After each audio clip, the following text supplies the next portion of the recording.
Começa agora o programa Transição, a visão espírita para um novo tempo. Temos hoje a alegria de receber mais uma vez Ercília Zilli. Bem-vinda, Ercília. Muito obrigada, muito obrigada. Ercília, você está lançando um livro, O Espírito em Terapia, pela editora Mundo Maior. Isso. Como é que surgiu a ideia desse livro, Ercília? Esse livro, ele é resultado de um mestrado que eu fiz em Ciências da Religião.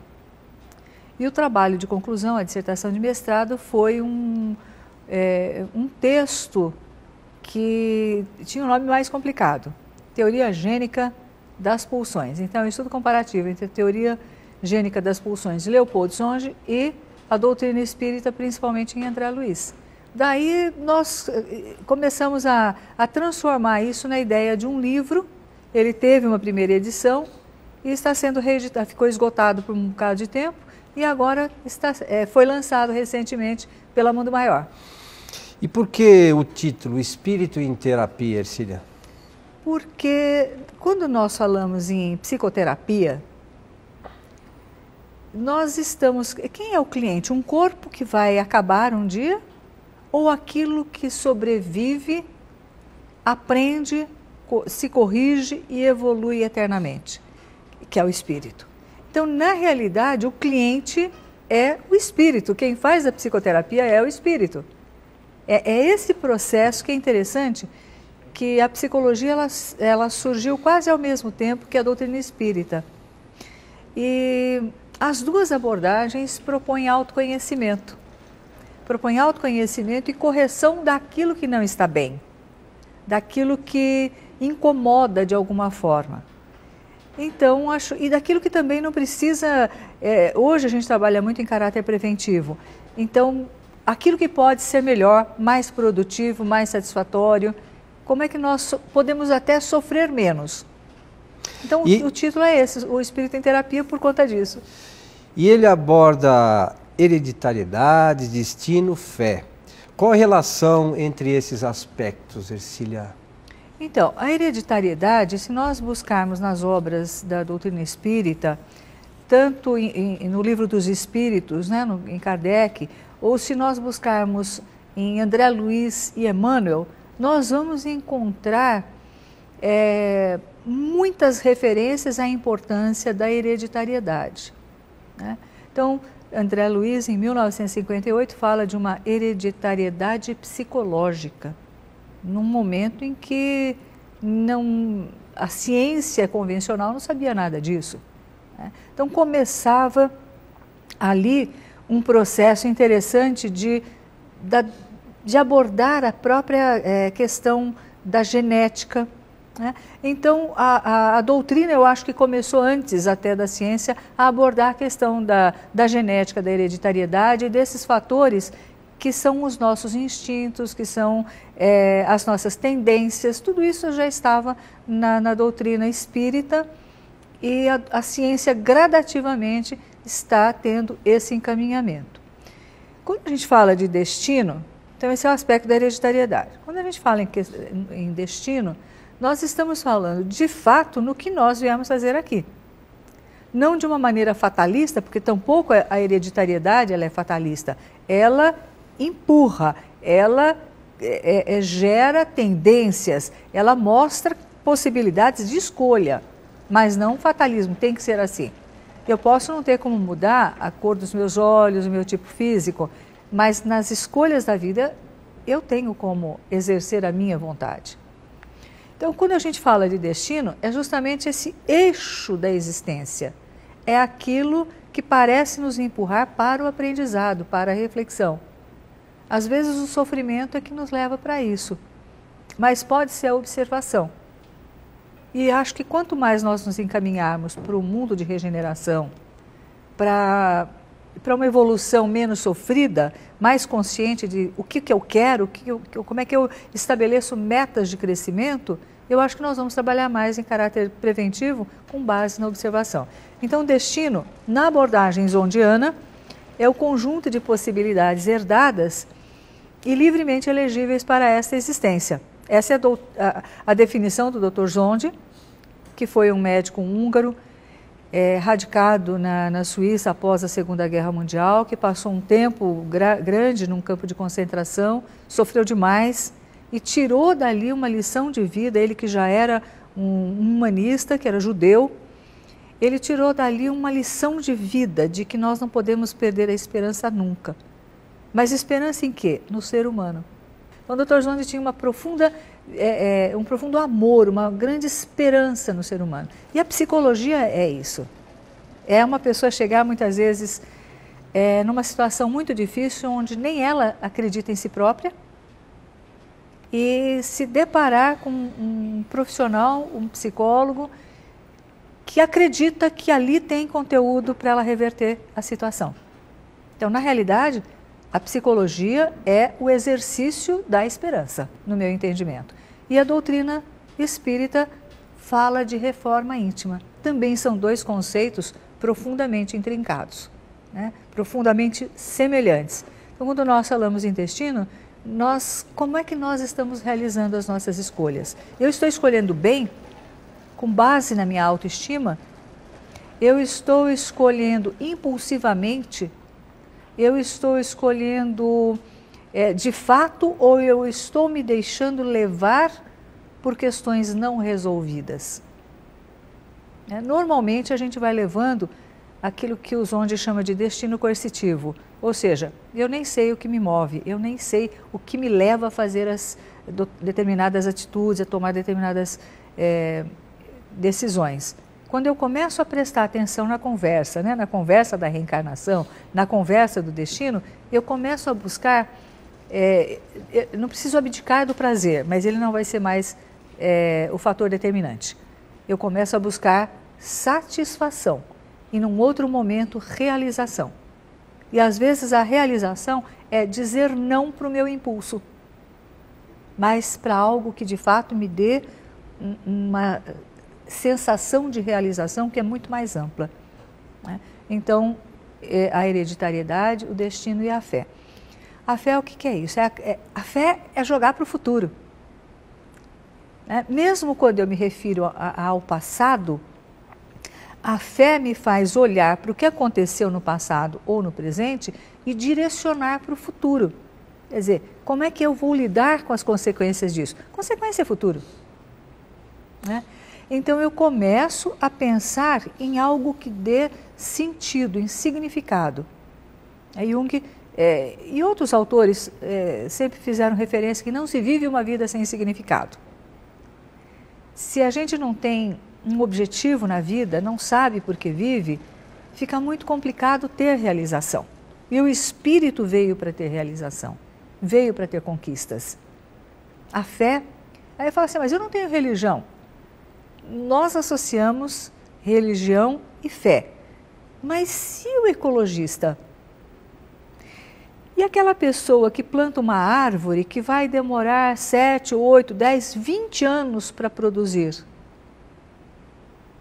a pessoa pode não viver esse tempo todo. Quando ela plantou, ela não se preocupou com isso. Ela jogou para o futuro. Talvez ela não se sente nunca à sombra daquela árvore, mas ela vai oferecer aquela sombra para alguém. Então ele jogou para o futuro, ele plantou para um tempo em que talvez ele não esteja mais aqui. Então a ecologia é realmente um movimento para o futuro, então ele é um movimento transcendente. E os frutos também, né, da árvore, né, frutos, que às vezes a gente não colhe, né? Exato. Eu acho que é importante também as pessoas, outros poderão colher esses frutos, né? Isso é transcendência. É jogar para o futuro. É você montar uma obra e não necessariamente, não adianta desanimar, porque talvez ela tenha que dar frutos daqui a 10, 20 anos, mas um dia ela vai produzir. Então a nossa tarefa é jogar sementes. Claro, vamos escolher o melhor terreno possível, a melhor semente possível, mas talvez a gente não veja o fruto. Isso está relacionado ao conceito de fé, é acreditar no futuro. Ercília, essa questão, por exemplo, de reencarnação e hereditariedade, Às vezes não é meio estranho, porque você traz, na hereditariedade, você traz no seu corpo algumas semelhanças com os pais e tal. E a reencarnação é um espírito diferente que às vezes não tem muito a ver com essa questão da hereditariedade. Como é que a gente pode ver isso, Cília? A hereditariedade, vamos pensar assim, a pessoa vai reencarnar no Brasil em 1900 e tanto, 2000, então ela vai encontrar uma situação social, ela vai encontrar uma situação cultural, ela vai encontrar um clima, ela vai precisar de tendências, e aí nós já estamos na hereditariedade. Então, independente de como a minha família utilizou a ponte, ou cruzou a ponte ou não, eu posso fazer do meu jeito. Então, a regra é essa. Não necessariamente eu tenho que fazer do mesmo jeito. Aliás, o objetivo é fazer diferente, é fazer de um jeito novo, melhor. Isso é evolução, né? Então, quando a gente fala de hereditariedade, digamos que sejam 3 irmãos. Eles vieram com uma mala, como se fosse uma viagem, uma mala muito parecida. Então tem ali uma calça preta, uma blusa branca e um casaco vermelho. Tem uma calça branca com uma blusa preta e um casaco preto. Todos têm as mesmas possibilidades. Só que na hora de compor, a pessoa diz, eu vou usar essa calça preta com aquela blusa preta ou com a blusa branca. Aquilo que tem dentro da mala, a composição é minha, a escolha é minha. O que eu faço com as minhas tendências é um problema meu. Então o espírito, que é a instância máxima do destino, ele faz a escolha de tudo que ele tem à sua disposição. E isso é maravilhoso, porque Emmanuel ele coloca que nós estamos hoje construindo o nosso gen do futuro. Nós estamos impregnando, nós estamos passando informações. Por que é o gen? É um campo informacional. É um campo informacional fantástico. E nós estamos ali aflorando possibilidades que já estão e colocando alternativas de como utilizar aquelas possibilidades. Então nós estamos atualizando esse campo informacional constantemente. Isso é escolha. Então, quando eu planto esse gen, quando eu estou alimentando esse campo informacional, e vou pegar esse campo informacional, esse gen, daqui a 2 ou 3 gerações, e é interessante porque a gente renasce em grupos, como diz a espiritualidade, por quê? Eu acho que além dos ajustes, dos reajustes, dos resgates, nós temos também essa questão das possibilidades, do gen que nós precisamos, que o espírito precisa. Então ele está preparando conteúdos para o futuro, que serão também alterados, atualizados, que serão trabalhados por gerações futuras, né? E aí eu tenho um material que vai me ajudar a fazer uma ponte com o passado, um link com o passado, com aquilo que eu ainda tenho que resolver, com mais informações, com mais alternativas. Então a evolução ela é fantástica por conta disso. A cada dia ela nos oferece mais possibilidades de escolha. E isso é complexo. É difícil. Isso é complexo. Ercília, nós vamos para um rápido intervalo e voltaremos em seguida. Certo.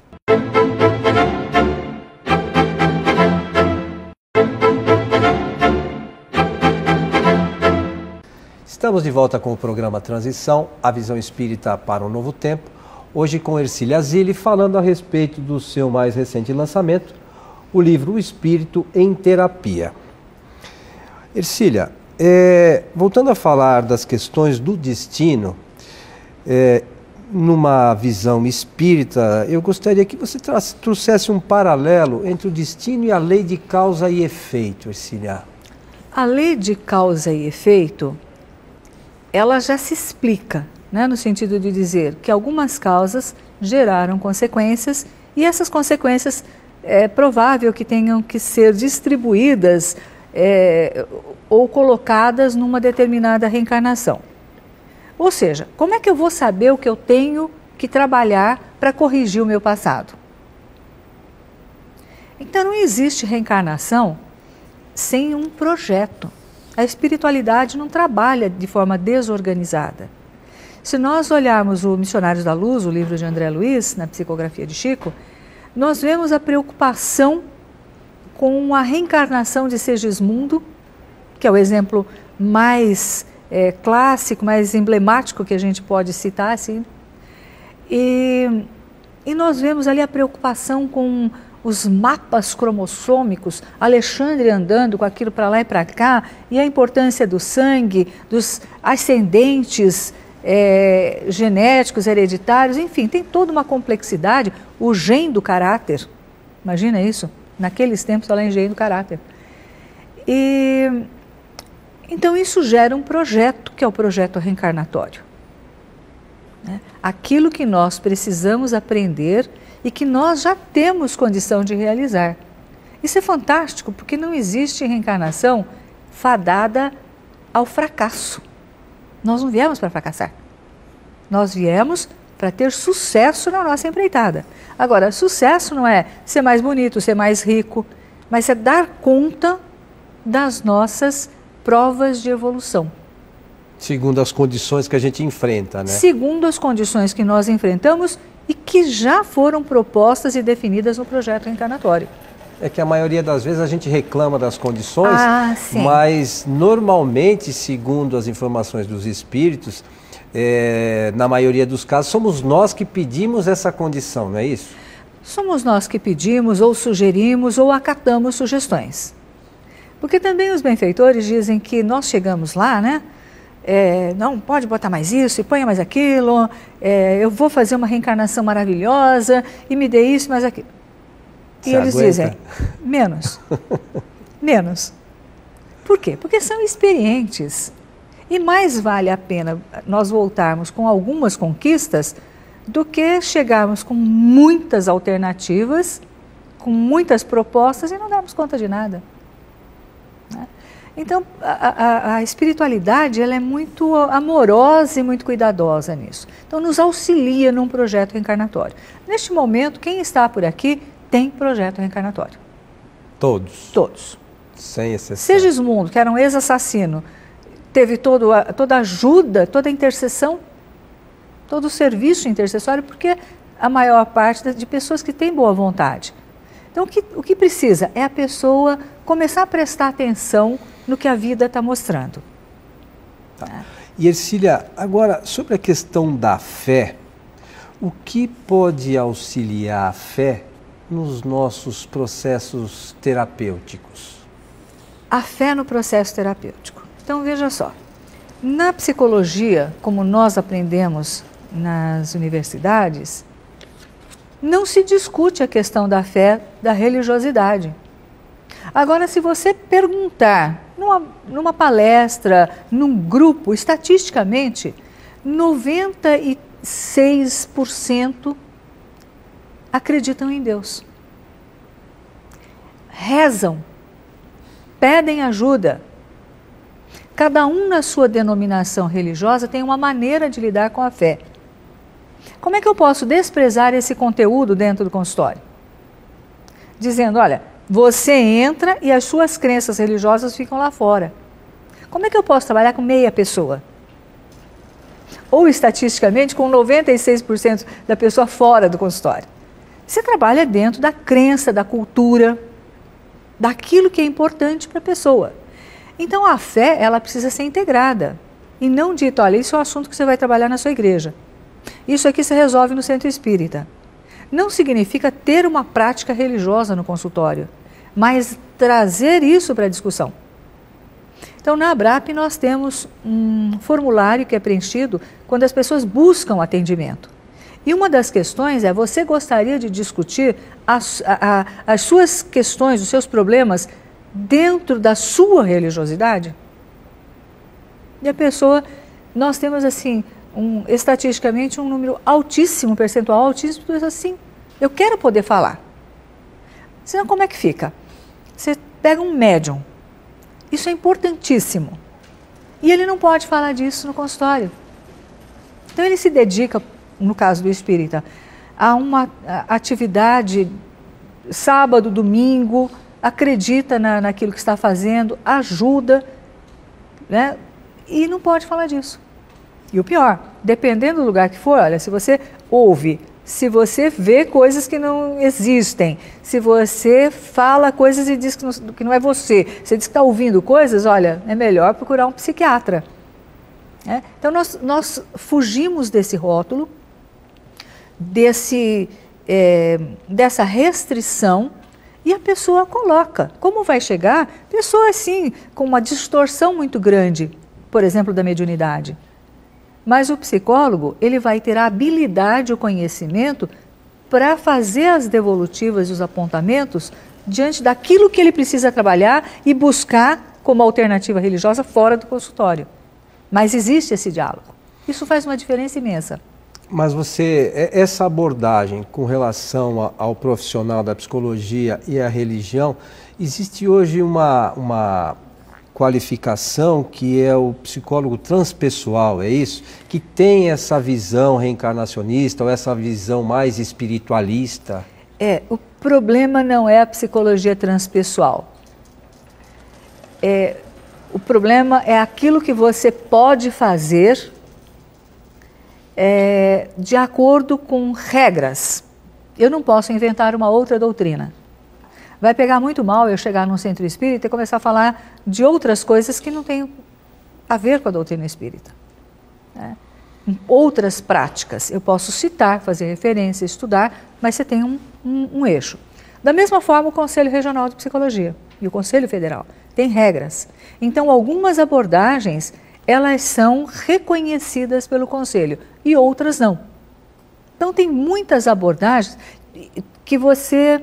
que nós não temos esse respaldo. E vamos imaginar na ABRAP, que não trabalhar de acordo com o Conselho, com essas regras, que nós optamos, por quê? Porque a ABRAP ela faz a ponte entre a doutrina e a psicologia. Então tem regras dos dois lados. Nós podemos incorrer até num processo. Tem umas questões assim. Então toda a psicologia, ela pode e deve ser transpessoal. Não há abordagem exclusivamente transpessoal, que eu admiro, né? Mas toda abordagem que projetar para o futuro, que incluir algo além da matéria, ela é de alguma maneira transpessoal sem ser abordagem transpessoal, aquela que academicamente tem sido considerada abordagem transpessoal. A abordagem zondiana, ela fala do espírito. Ela fala do espírito porque mente e espírito têm a mesma origem quando o Zondi, que era húngaro, escreveu em alemão. Então ele diz, o espírito como instância máxima do destino. Ele fala da teoria da fé, que nós não podemos ter saúde mental, emocional, psíquica, sem fé. Esse é um dos fatores estruturantes da personalidade. Então eu posso tratar da fé no processo terapêutico. O que eu não posso é condicionar isso a uma religião minha ou a uma determinada, ou dizer que esta abordagem ela é melhor do que a outra. Porque todas foram trabalhadas por pessoas muito interessadas que fizeram pesquisas. Então todas as abordagens são boas, são suficientes. O que vai fazer a diferença é a maneira como o psicólogo vai levar isso para o campo do significado, da transcendência.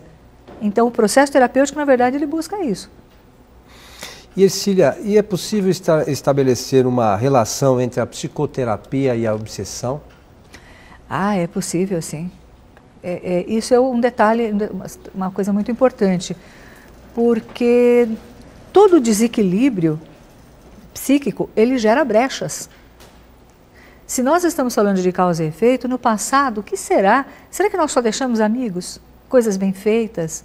Ou nós geramos desequilíbrios e essas pessoas também em desequilíbrio, essas mentes em desequilíbrio, querem de alguma maneira uma reparação, né? Então nós vemos que muitos pacientes que chegam para um processo de terapia, eles estão num processo de obsessão muito grande.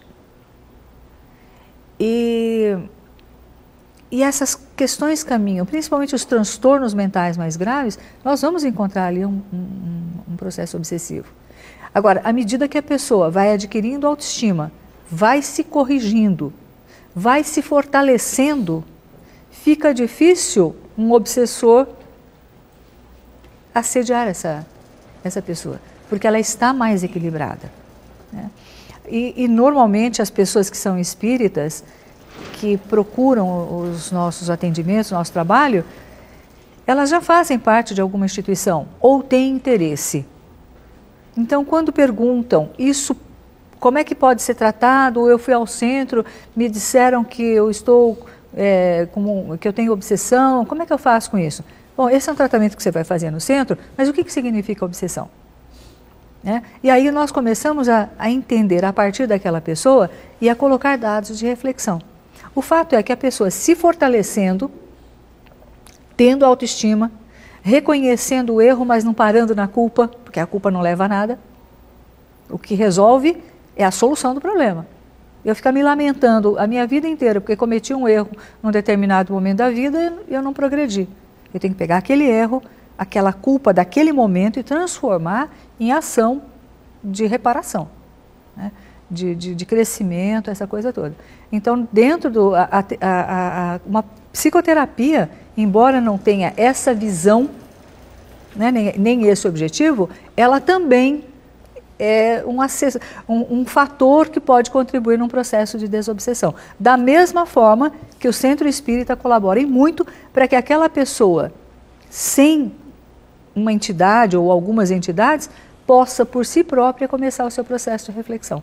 Então é interessante como as coisas podem caminhar de mãos dadas, de forma integrada. Bom, Ercília, nós estamos chegando ao final do nosso programa. Você citou algumas vezes a ABRAP, né? Nós já falamos em outras ocasiões, mas tem pessoas que estão assistindo nosso programa pela primeira vez. Exatamente. Eu queria que você explicasse o que é a ABRAP. A ABRAP é a Associação Brasileira de Psicólogos Espíritas.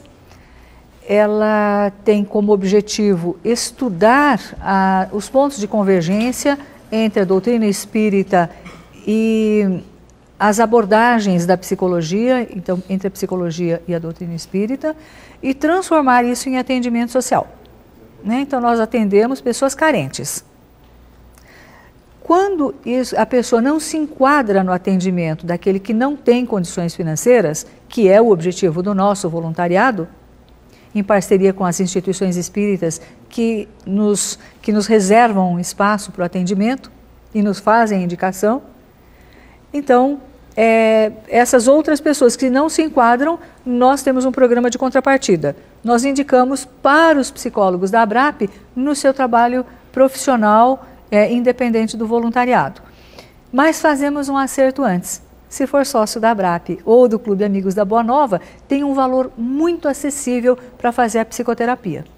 Então, nós temos grupos de estudos, nós damos supervisão para os psicólogos, tudo isso faz parte do nosso objetivo. E as supervisões são discutidas tanto no campo acadêmico como nas questões espirituais, para que haja o entendimento daquilo que foi a sua primeira pergunta: quem é o cliente?